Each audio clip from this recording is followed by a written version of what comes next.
Баба-Яга между Ливией и Сицилией атаковали танкер, скинули 18 зарядов на палубу, зажигательных. Там прожгло трубопроводы, прожгло палубу, но возгорание не появилось. Была запугана команда индийская просто очень сильно. Но пацаны всю ночь оберегали эту команду. Там клали их в коридор.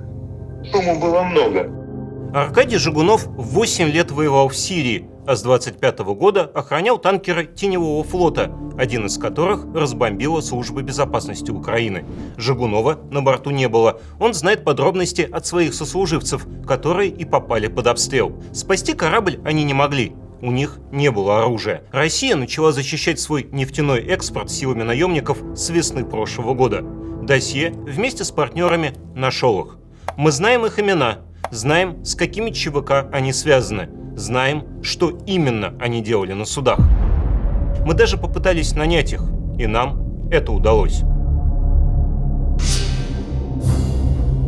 Экспорт нефти – одна из ключевых статей дохода бюджета и наиболее пострадавшая от санкций отрасль. С ней связаны сотни запретов, но российские власти адаптировались и перевозят нефть на кораблях Теневого флота, зачастую старых танкерах, которые используют поддельные документы. Изучая этот флот, досье получил доступ к спискам экипажей более чем 2000 судов. Среди тысяч матросов и капитанов выделяются несколько десятков человек. У них нет морских документов. Не указан ни паспорт моряка, ни номер диплома, ни квалификация.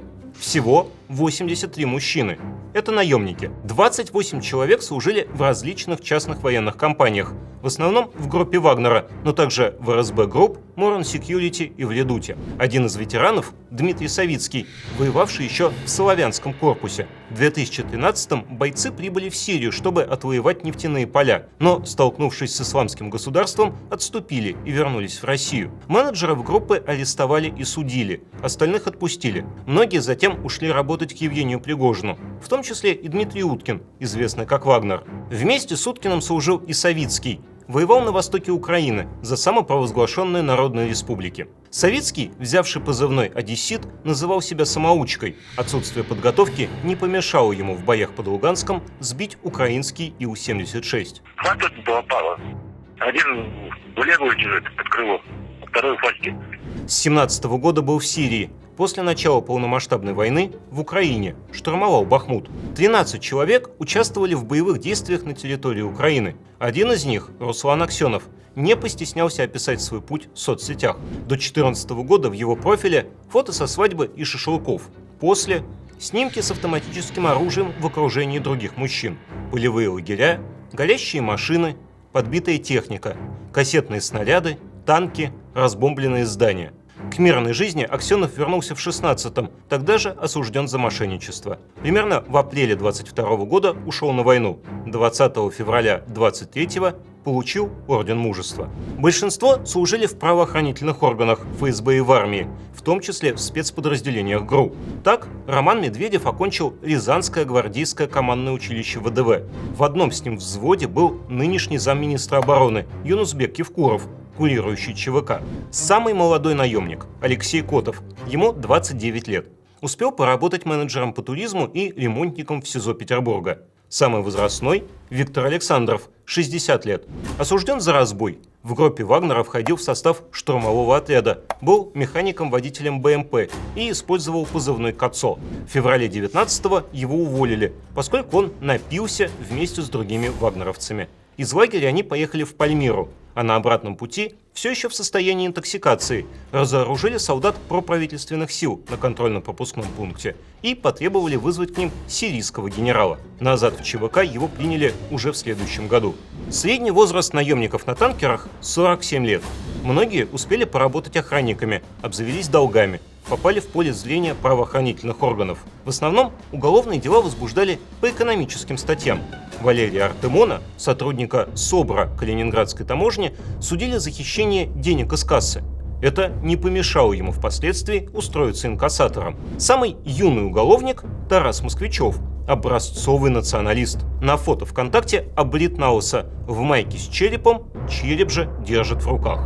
Его электронная почта начинается с набора символов праворадикалов. В старых базах МВД есть его кличка Фауст. В 2007 году, когда ему было 17, он участвовал в нападении на экологов, протестовавших против создания Центра по обогащению урана. Атаковавших было несколько десятков. Они были вооружены железными прутьями, битами, ножами и травматическими пистолетами. 7 экологов пришлось госпитализировать. Один из них скончался. Москвичев получил 2,5 года условно. Бурное прошлое и боевой опыт вряд ли помогут на теневом флоте. Ведь наемники – это, по сути, надсмотрщики. Даже после начала войны в Украине и фактической легализации ЧВК в России, наемники, если и рассказывают о своей работе, то предпочитают делать это анонимно. Но некоторые из них сами раскрыли детали службы. И не только в социальных сетях. Несколько человек, сойдя на берег, задумались о новом заработке и обновили резюме, указав, что занимались охраной судов. Обнаружив такие объявления, Досье решил провести собеседование от лица компании-оператора нефтетанкеров. Большинство не стали отвечать на предложения о трудоустройстве. Многие проигнорировали сообщения, некоторые заподозрили, что с ними общаются представители украинской разведки. Самая непосредственная реакция была у Ильи Митрофанова. 38-летний выпускник Голицынского пограничного института ФСБ сделал вид, что он другой человек, а спустя несколько минут отредактировал резюме. Сначала скрыл последнее место работы, а затем и вовсе удалил анкету. Поговорить согласились 4: Аркадий Жигунов, Евгений Гайдукевич, был на СВО, Николай Бороздин, служил в ВДВ, прошел войны в Чечне и Югославии, Денис Прикмета, летал в Сирию в составе ЧВК. С последними 2 пришлось созваниваться по мессенджеру Макс. Главный маршрут между портами Ленинградской области и индийскими Сиккой и Вадинаром. Такой рейс опасен для корабля с поддельными документами. Судну угрожают патрульные катера стран Балтии и Скандинавии. Ла-Манш патрулирует ВМФ Великобритании, а Бискайский залив и Средиземное море – флот Франции. Этих встреч владельцы танкеров и нефти хотели бы избежать. Именно для этого на борту и нужны наемники. Они работали на кораблях преимущественно с нерусскоязычными моряками. Вероятно, с точки зрения российских властей, такие команды не вполне благонадежны. Поэтому главная задача – контроль. Я выявлял, кто стучит, на кого работает, что, какие там информации переходят от корабля просто на берег туда. Либо это индийским властям, либо это, может быть, даже там странам НАТО. Сопровождающие появились на теневом флоте после 2 инцидентов в 1925 году. 11 апреля эстонские власти остановили танкер «Кивала». Его припроводили в территориальные воды и досмотрели. Выяснилось, что у него не было флага и страховки. Через 2 недели корабль отпустили. 14 мая флот Эстонии попытался задержать танкер «Ягуар». Капитан проигнорировал требования. Ему на помощь вылетел российский Су-35, и судно ушло от погони. Несколько танкеров было попытки захватить, территориальные воды государства отогнать. В одном случае капитан правильно себя повел, не поддался, скажем так, на провокации, в другой неправильно. Так вот, чтобы таких неправильных действий не было, одна из задач была это смотреть и своевременно доложить, и не допустить, скажем так, сворачивания с курса, судна. Естественно, 2 раза в день доклады, где находимся, как находимся, скорость, направление и так далее. В случае каких-то ЧПшных ситуаций, естественно, немедленный доклад. Правильно себя повел капитан «Ягуар», избежавший задержания. Неправильно капитан «Кивала», допустивший, что танкер остановили и досмотрели. Да, были запросы на высадку на судно или еще что-то. Давай четкий отказ. Мы это требовали, чтобы дежурного офицера на суде, чтобы именно давал четкий отказ. Итальянский фрегат был изначально, потом французский, это Бискайский залив был. И все, 2 случая. Наемники работали в устоявшихся парах. На борт они поднимались либо в Ленинградской области, либо в египетском Порт-Саиде. Смены по 8-12 часов. Зарплата примерно 250 тысяч рублей в месяц. С мостика никто не уходит, потому что постоянно, особенно возле стран Европы, возле Ла-Манша, там даже подводные лодки ходили, пытались там остановить судно. Сторожевики бесконечные запросы. Все за этим надо следить, потому что какой-то из помощников капитанов что-нибудь не то ляпнет. Бывало то, что и самолеты над нами пролетают натовские, особенно в Адриатическом море, что корабли сторожевые идут опять же натовские, по курсу на протяжении 17-20 часов. Главное, при приближении военных кораблей и вертолетов не останавливаться, маневрировать и не давать высадиться на судно. Насколько я изучал все эти абордажные штурма, там, 2 корабля. Первое, что они делают, они замедляют ход судна. Это не так возможно. Эстонцы на это не пойдут. Пойдут норвеги, шведы. У эстонцев не хватит сил, если только сам капитан не остановит. Сложности были не только с военными кораблями. В датских проливах на борт поднимаются лоцманы. Без них танкерам на этом участке не пройти. Появляются 2 лоцмана. И первое, что он сделал, он бросился в мою сторону с вопросом, кто ты такой, почему ты находишься на мостике. На что я ему ответил: я инженер, радиотехник, и тут нахожусь, потому что так положено. Он вытерпел меня буквально часа 4. Я вышел отдохнуть, ко мне напарник приходит, говорит: так и так, говорит, там капитан хочет, чтобы мы с мостика ушли, потому что датский лоцман предъявил требование, что не сможет с нами находиться. Они опасаются угрозы с нашей стороны. Такую всякую чушь понес. Всю ночь наемник провел снаружи мостика и следил за лоцманами через стекло, опасаясь, что с их помощью судно могут взять на абордаж. Работа на танкере энтузиазма у охраны не вызывала. Команда не говорит на русском. Еда острая.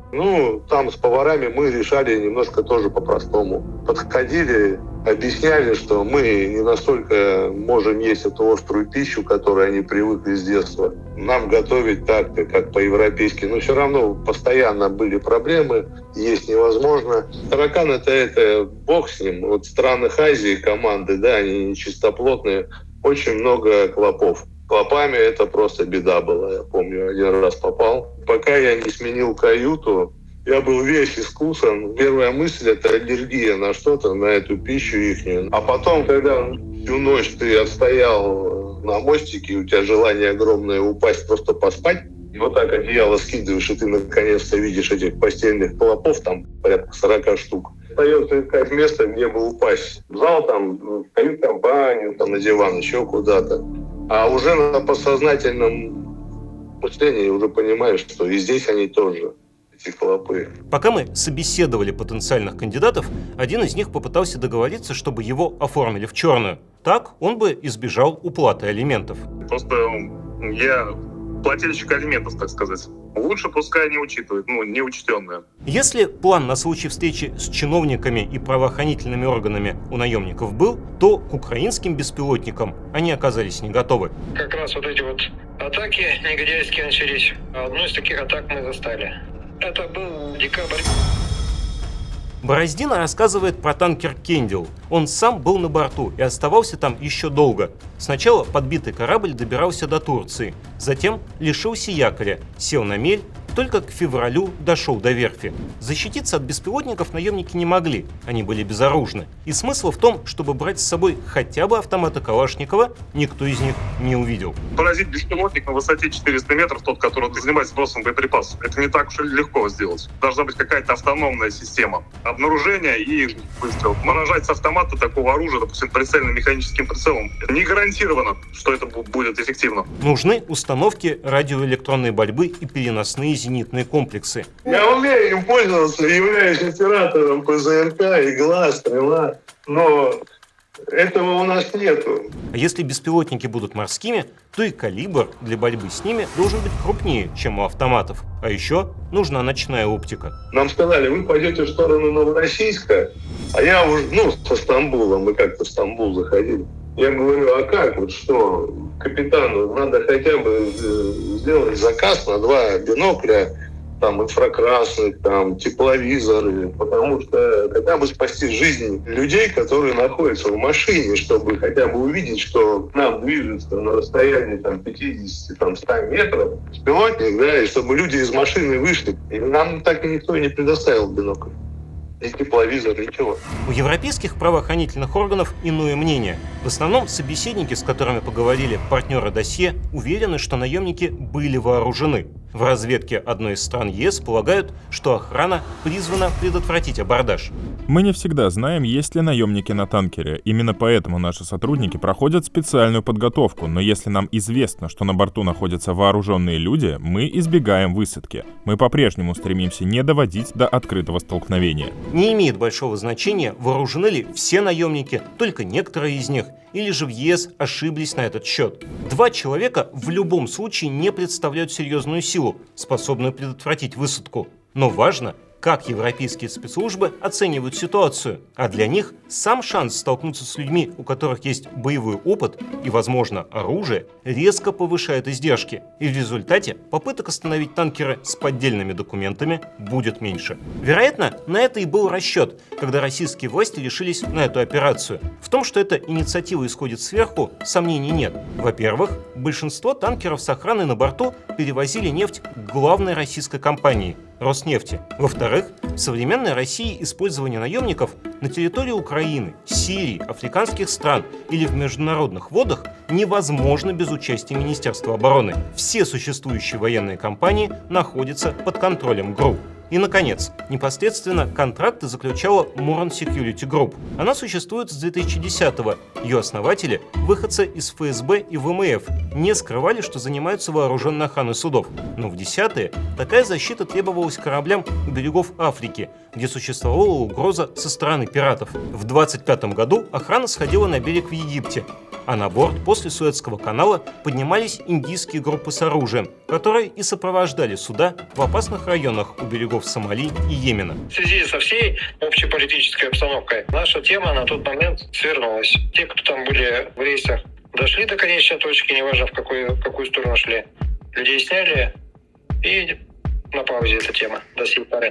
После января 26 года на танкерах действительно массово больше не используют наемников. Возможно, это сделано ради экономии. Некоторые продолжают работать, но уже в порту. На рейде мы продолжали нести вахту, по 8 часов, как положено, без сна. Наоборот, даже там усиливались, потому что беспилоты прилетают на моих глазах в борт индийскому судну. Борт пробило, видели это все. Потом разрабатывали инструкции, чтобы команду там успокоить, чтобы они не кидались в воду, чтобы не выбегали. Впрочем, без контроля теневой флот не остался. Властям нет нужды тратить деньги на охрану, чтобы следить за действиями команды и капитана. Танкерами теперь управляют только капитаны из России, полностью лояльные и готовые в критических ситуациях действовать правильно. И пока этот расчет себя оправдывает. В случае приближения военных кораблей ЕС такие капитаны не идут на переговоры, а пытаются оторваться от преследователей. Есть и еще одна защита. В марте был подбит корабль «Арктик Метагаз», который перевозил сжиженный природный газ. После этого российские газовозы начали вооружать. Один из них больше напоминает плавучую крепость. На борту тяжелый пулемет и бойцы Балтийского флота и Росгвардии будут отстреливаться, возможно, не только от дронов.